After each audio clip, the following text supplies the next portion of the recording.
மா வீட்டை பார்த்துக்க, நான் ஜல்லிக்கட்டை பார்க்க போறேன்.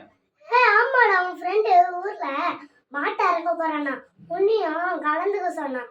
எது அந்த நாயே மாட்டை எடுக்க போதா? முதல்ல அவன் பொண்டாட்டி வாய எடுக்க சொல்லு. ஊரெல்லாம் சுற்றி சண்டை வாங்கி தெரியுதா? என்ன மாட்டை அடிக்கிறதுனா அவ்வளோ ஈஸி நினச்சிக்கிறானா? அது ஒன்றும் இல்லைம்மா, யானை இருந்தாலும் பொண்ணு, செத்தாலும் 1000 பொண்ணுன்ற மாதிரி அவன் பொண்டாட்டி அவனை கோத்து விட்டா ஜல்லிக்கட்டில். ஆமாம், இந்த நாய் செத்துதுன்னா கவர்மெண்ட்டில் அனுதாபப்பட்டு 3 லட்சமோ 5 லட்சமோ தருவாங்க. சரியா? அப்படியே தப்பி தவிர இந்த நாய் அங்கே ஜெயிச்சிச்சு வச்சுக்கோ, கார்லாம் பரிசு தராங்கம்மா.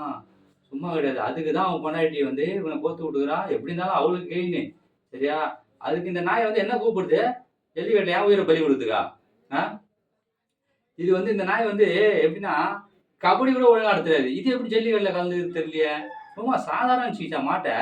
6 மாதம் முன்னாடியே மாட்டுக்கு ட்ரைனிங் கொடுத்து கொம்பெல்லாம் நல்லா சீவி வச்சு அது நல்ல தேவையான சத்தான பொருளாக கொடுத்து அதை வந்து சத்தான பொருளாக கொடுத்து இனச்சேர்க்கை சேர விடாம ரெடியாக வச்சுக்கிறாங்க. வெறித்தனமாக வச்சுக்கிறாங்க அதை. அது வந்து நிற்க போது இந்த நாய் முன்னாடி போய் காட்ட போகுது மூஞ்ச. குத்துல கிட்னி, போட்டி, ஈரல், குந்தாணி கிந்தாணி எல்லாம் வந்து சிக்கன் கல்லில் தொங்குற மாதிரி, கறி கடை தொங்குற மாதிரி தொங்க போகுது. பாரு, என்ன சாதாரண விஷயமா? எவனாவது என்னை தேடி வீட்டை நான் வந்தானா நான் வெளியூருக்கு போயிட்டு சொல்லிடு, ஊரில் எல்லாம் சொல்லிடுனா இன்னைக்கு நான் வந்து ஜல்லிக்கட்டுக்காக போகல, வீட்லேயே உட்காந்து டிவிலே ஜல்லிக்கட்டை பார்த்துக்கிறேன். சரியா? யார்கிட்ட சொல்லாது.